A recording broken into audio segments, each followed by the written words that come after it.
ഇന്ത്യയുടെ വിവിധ ഭാഗങ്ങളിൽ ക്രിസ്തുമസ് പ്രാർത്ഥനകൾക്കും ആഘോഷങ്ങൾക്കുമെതിരെ നടന്ന അക്രമങ്ങളെ അപലപനീയമെന്ന് വിശേഷിപ്പിച്ച് കത്തോലിക്ക കോൺഗ്രസ് സെൻട്രൽ കമ്മിറ്റി. അക്രമത്തിനെതിരെ കർശന നടപടിയെടുക്കാൻ കേന്ദ്ര സർക്കാർ തയ്യാറാകണമെന്ന് ആവശ്യപ്പെട്ടുകൊണ്ട് ന്യൂനപക്ഷകാര്യ മന്ത്രാലയത്തിന് കത്തയച്ചു. മധ്യപ്രദേശ്, അസം, ഛത്തീസ്ഗഡ്, UP, രാജസ്ഥാൻ എന്നിവിടങ്ങളിലെ ആക്രമണങ്ങൾ ലോകസമൂഹത്തിനു മുൻപിൽ ഇന്ത്യയെ നാണം കെടുത്തി. ചില സ്ഥലങ്ങളിൽ ക്രിസ്തുമസ് ദിന ദിവ്യബലി പോലും തടസ്സപ്പെട്ടത് നിർഭാഗ്യകരമാണ്. മതവിശ്വാസങ്ങൾ ചോദ്യം ചെയ്യപ്പെടുകയും ഒരാൾക്ക് ഇഷ്ടമുള്ള മതവിശ്വാസങ്ങൾ അംഗീകരിക്കാൻ കഴിയാത്ത സാഹചര്യം ഇന്ത്യൻ ഭരണഘടനയ്ക്കെതിരെയുള്ള വെല്ലുവിളിയും ജനാധിപത്യത്തിന്റെ പരാജയവുമാണ്. ചില സ്ഥലങ്ങളിൽ സാന്താക്ലോസ് തൊപ്പികളുടെ വിൽപ്പനയും അലങ്കാരവും പോലും അനുവദനീയമല്ല എന്ന വസ്തുത ഗൗരവകരമായി കാണണം. കരോൾ പരിപാടികൾ പോലും തടസ്സപ്പെടുത്തുകയും അക്രമം നടത്തുകയും ചെയ്യുന്നത് ന്യായീകരിക്കാനാവില്ല. സർക്കാരിന്റെ മൗനം അക്രമികളെ പ്രോത്സാഹിപ്പിക്കുന്നതിന് തുല്യമാണെന്ന് ഓർമ്മിക്കേണ്ടതാണ്. കേന്ദ്രം ഭരിക്കുന്ന പാർട്ടി ഭരിക്കുന്ന സംസ്ഥാനങ്ങളിലാണ് ഇത്തരം സംഭവങ്ങൾ കൂടുതലായി റിപ്പോർട്ട് ചെയ്യപ്പെടുന്നത് എന്നതും ക്രിസ്തുമസ് ആഘോഷങ്ങളിൽ നയതന്ത്ര നടപടികളല്ല,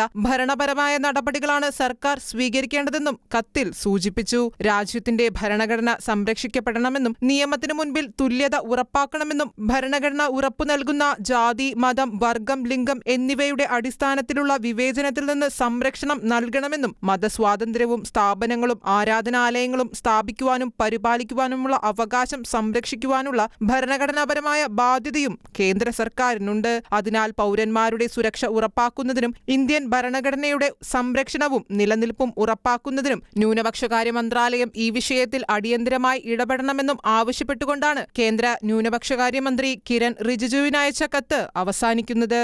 നാഷണൽ ഡെസ്ക്, ഷെക്കേന ന്യൂസ്.